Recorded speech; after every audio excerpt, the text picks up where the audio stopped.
Leaderless, huddled in a small room behind locked doors, barely breathing fear, helpless, hopeless, some perhaps brewing dark plans of revenge, most ready to flee as broken victims of powers they can neither face nor understand.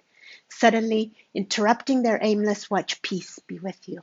Jesus is among them. The disciples are overjoyed when they see the Lord. Shock, amazement, disbelief. Yet again, with loving insistence, wounded hands outstretched, Jesus repeats, peace be with you. Peace not as the world gives it, my peace that passes understanding.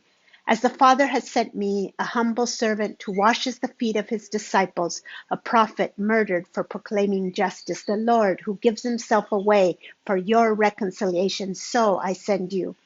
But you do not live alone as helpless, hopeless victims. I now breathe upon you my spirit. No longer need you breathe fear. I give you the breath of life and of love that banishes all fear. Freed from fear, you can open your doors to give and to forgive. Indeed, open their doors they did. This encounter converted disconcerted, overwhelmed victims and suicidal avengers alike into bold and outspoken witnesses of God's reconciling love. And so began the story of the early Peace Church, soon schooled in the challenges of breaking down walls, deconstructing stereotypes, and including the non-includable at their fellowship table. Eventually, over time, by engaging in the practice of God's border-crossing mission, the church in Jerusalem did come to the humble recognition that God was active outside the confines of their ethnic and linguistic structures, and that they had as much to receive from as they had to give in partnership with people from other corners of the empire. Similar dynamics have played out in world Christianity throughout history. Power and prejudice, mission and money, fear and forgiveness, violence and reconciliation are entangled threads that resist unraveling. This paper considers the potential and conditions for partnership between Christians from North and South in God's mission today.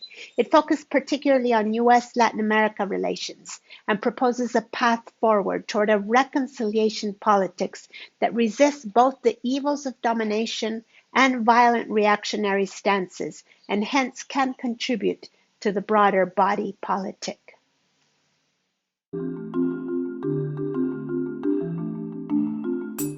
The church as a key political factor. Followers of Jesus, the institutional organic church, are inevitably active participants in the body politic. The question, as Yoder frames it, is not whether the Christian should be political or not. The question is rather what sort of politics the Christian is called to. At stake is not if the church is or not a political force in the world, but what sort of force it exerts in every particular place and time in light of her understanding of the God she serves and the mission which calls her into existence. Walter Wink powerfully reminds us that the church, as all systems and powers, is created, fallen, and shall be redeemed. Placed by God in the world, she is called to incarnate God's life-giving purposes for the entire creation and to call herself and all institutions to live out that divine vocation. Hers is a prophetic task in relation to all powers. Focus on the church, then, is not born from nor entails indifference to the broader body politic. To the contrary, attention to the church's capacity to live out her vocation springs from and is faced for the sake of the world. In Brueggemann's always powerful terms, quote, for ethics in the world and for the shape of humane and generative public policy, homework must be ecclesial. That is, good public policy requires the formation and nurture of sub-communities of courage and passion that are about the daily business of praise and obedience, that are devoted to the will of God, meditating on it day and night, and that actively await the full and soon coming of God's governance. In order to fulfill her prophetic vocation today, then, the World Church has some disentangling to perform in her relation to the powers that be.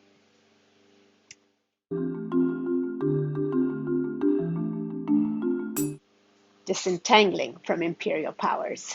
Rome's power cast a shadow over conquered people across the empire. Demands to sustain the lifestyle of its citizens imposed heavy taxation, and military expansion sacrificed people and the land to imperial purposes.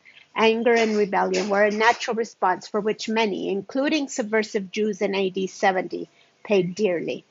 In similar fashion today, Latin America experiences the weight of U.S. interests. Through direct military intervention or covert support of dictatorships, through free trade agreements or commercial corridors, land, laws, and labor are massaged, used, and abused in the name of development. Not a realm of life is left untouched. Politics, economics, natural and social ecology, all are affected by the current empire. In this context, the phrase was coined, Latin America, too close to the US and too far from God. As with the first century Rome, responses have been and continue to take many shapes, from peaceful demonstrations to strikes, street revolts, and armed revolution. Where in these volatile contexts has the Christian church been? And how should she understand her mission in relation to power and force? Cradock characterizes the church of the first centuries as a peace church, a church that understands its very existence as an expression of God's peace building in the world. However, once the power and interests of the empire and those of the church intertwined, it became increasingly difficult for the church to sort out her allegiances. This tension has haunted the Western church ever since. When mission and reconciliation are disaggregated, they're both co-opted and rendered ineffective. Christian mission, divorced from its twin, reconciliation, runs the risk of acritically carrying the good news of the power of the day, be it the Rome of the first Christendom, the enlightened and reformed First Nation states, the civilizing British Empire, the cross and sword brandishing conquistadores, the crusaders against the axis of evil, and on and so forth. The allegiance of power and mission rests on the blinding assumption that those centers own the pure gospel, the inspired theology, the appropriate ecclesiology, and the right ethical answers to the questions of Christian life in the world. Conversely, when the work of justice and peace building are divorced from the church and mission, it runs the risk of carrying the good news of human endeavor detached from the good news of God's grace and coming reign. Often, throughout the history of world Christianity, when people on the receiving end of Western mission received it, it was as another form of colonialism or foreign imposition, and they reacted strongly, even violently, with nationalist assertions of indigenization and independence from missionary input and Western control, and calls for a moratorium on missions. The patchy history of Christian mission forces the question, is there any hope today, in the midst of the pulls and tugs of current globalizing and counter-globalizing forces, of differing theological outlooks and intestine tensions, is there any hope that the world church can constitute a politics of reconciliation instead of one characterized by polarized confrontation? That is the question.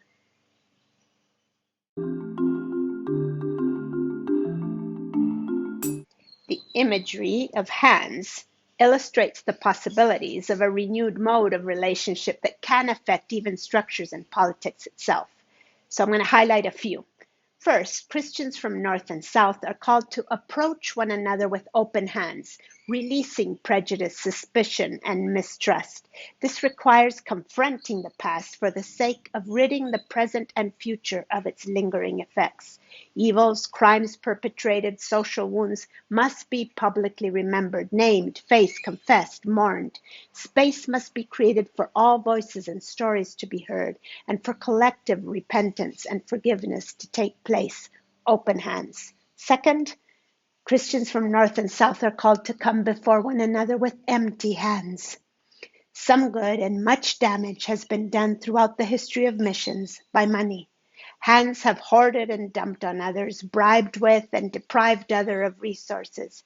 Reliance on money is dehumanizing both to haves and to have-nots. Approaching one another empty-handed, in contrast, means recognizing our sheer humanity, No longer equipped with the multiple tools of privilege and power, material or symbolic, behind which we can masquerade our human foibles, we can draw close to the other in the utter vulnerability of dependence on God and on one another, radically reassess needs and wants, and the grounds for personal, community, identity, and security. So open hands, empty hands. And third, Christians from North and South are called to ensure that all hands break bread at the table. In a world in which a few people have the upper hand and others are expected to receive the hand they're given, God's people are called to open up space for all people to give and receive, breaking bread at the table of life. Peacemaking efforts, all too often negotiations are broken in the high echelons of formal political power, and little space is made for the common people, often the most vulnerable to the conflict being addressed. But since only a paper peace can be reached on paper, efforts must be directed towards relational transformation among common people in such a way that the affected people themselves, particularly the most vulnerable ones, children, women, ethnic minorities, are able to name their pain, own the peace initiatives, and invest their creative capacity for the sake of lasting change. Only when people are given space to mourn can the cycle of violence be broken, because the expression of grief contributes to the acceptance of loss and the rehumanization of the enemy, which in turn opens the door for forgiveness, admission of guilt, and joint negotiation for the establishment of justice.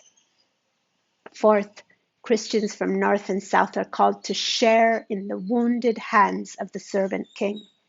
To a culture set on guaranteeing individual rights, assuring personal security, and alleviating or at least sequestering suffering, the message of the cross appears like anything but good news. But the outstretched hands of the Lord, who announced peace to his disciples and called them out of hiding into his mission, were marked by the deep wounds of crucifixion nails. More than an institution or even a denomination, Christ Church is called to be the living, breathing, loving community of disciples of that servant king, empowered, built up, and gifted by the Holy Spirit, a new and unlikely community of equals with interdependent relationships of mutual respect, regardless of social stance, ethno-cultural background, and gender. Living as an alternative body politics that challenges humanly constructed walls, borders, prejudices, and exclusions does entail risk. Peace is not popular in a society blinded by the myth of redemptive violence. But for the followers of the God of peace, there is no other way. Finally, Christians from North and South are called to raise hands in communal praise and supplication. A reconciliation politics is grounded on the confession that women and men are not self-positing, self-possessed, and self-sufficient individuals, but rather doxological subjects who are continuously receiving their very selves and others as gifts, as Stone says. This recognition is paired with the humble admission and joyful celebration that reconciled relations are possible, not thanks to human ingenuity, political strategy, or technical savvy, but only thanks to the power of God manifested in resurrection.